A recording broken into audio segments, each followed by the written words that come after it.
तो नमस्कार आप सभी को क्रांतिकारी प्रणाम। दोस्तों, आज मैंने वादा किया था कि शाम को 7 बजे युवाओं से संवाद करूंगा, अपने साथियों से संवाद करूंगा। दोस्तों, सबसे पहले मुद्दा ये कि आजकल चल क्या रहा है। एक बात लगातार मुझसे लोगों ने कही है कि आप सीएम साहब की तारीफ में क्यों जुट गए हैं। पहला, ये जो बहुत बड़ा सवाल मुझसे पूछा गया, तो मैं आपको सीधा जवाब देता हूँ, घुमाऊंगा नहीं।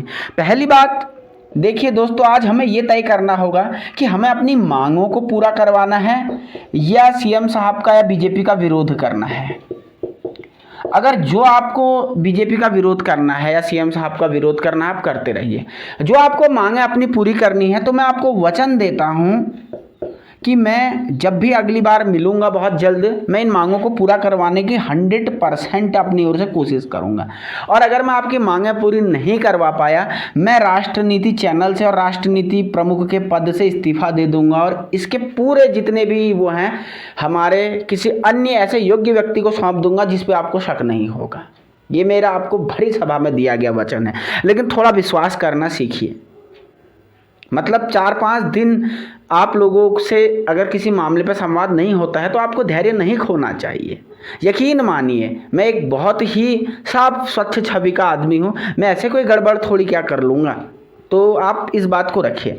और दूसरा, मैं 2-3 मुद्दों पर और बात करूँगा। देखिए, चाहे सीबीआई की जाँच हो, चाहे ये पुलिस वाले और फॉरेस्ट वाले बच्चों की वेटिंग लिस्ट का मुद्दा हो या पुलिस में एज बढ़ाने का मुद्दा हो, जब भी जाऊंगा निश्चित तौर पर सीएम साहब के सामने बहुत अच्छे तरीके से प्रेजेंटेशन दूंगा ताकि बच्चों की मांग को कहीं ना कहीं वो हो जाए। देखो, एक बात आप याद रखना कि अभी अगर बात हो रही है तो बात के साथ बात ही हो सकती है। Talk and fight can't be together. यहाँ से हम विरोध करना स्टार्ट करें तो सरकार कौन सा हमारी बात सुन लेंगी। और धरने में कितना बैठेंगे बताइए। एक आदमी अकेले 120 दिन बैठ तो गया है। अच्छा, कई लोगों का ये भी कहना है कि केस हो गया तो ये डर गए। देखिए, ऐसी बात नहीं है।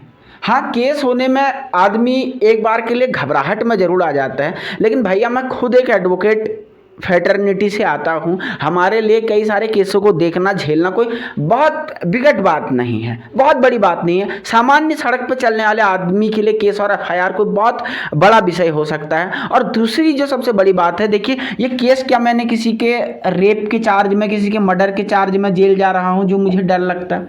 भैया, अगर क्रांतिकारी लोग हैं, आंदोलन के बदले अगर जेल चले भी जाते तो क्या समस्या है। और मैंने तो कहा भी नहीं था कि मुझे जेल में मत डालो।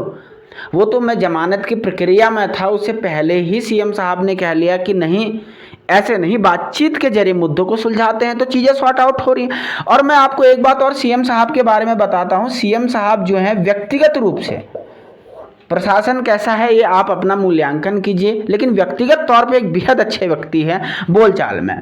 और दूसरा, सबसे बड़ी बात, जो तारीफ की बात आप लोगों ने कही है, एक बात और बता दूं, चाहे यूनिफॉर्म सिविल कोड का मुद्दा हो, जो लैंड जिहाद का मुद्दा हो, लव जिहाद का मुद्दा हो, ये अच्छे काम हैं। अगर मैं सरकार के विरुद्ध भी रहूँगा, अगर मुझे जेल में भी बंद कर देते, मैं तब भी यूसीसी का समर्थन करता। मैं तब भी लैंड जिहाद और ये जो तोड़ने की कार्रवाई हो रही है अवैध मजारों को, मैं तब भी उसका समर्थन करता, क्योंकि हिंदुत्व और राष्ट्र मेरे लिए पहले है। सीबीआई घोटाला, अंकिता भंडारी, भूमि सुधार कानून के मुद्दे हैं, लेकिन राष्ट्र और हिंदुत्व सबसे पहले, इसमें कोई शक नहीं, इसका किसी से लेना देना नहीं। अब आप लोगों को आई होप से जवाब मिल गया होगा और अब आप प्लीज शांत रहिएगा, मुझे अपने तरीके से काम करने दीजिए। विश्वास आपको है, अच्छी बात है, नहीं है तो हमें अकेले छोड़ दीजिए। जिस दिन हम मांगों को पूरा करवा देंगे, आप लोगों का विश्वास आप फिर जीत लूंगा मैं, मुझे आश्वासन है। वीडियो कर दीजिए शेयर, देखते रहें राष्ट्रनीति उत्तराखंड।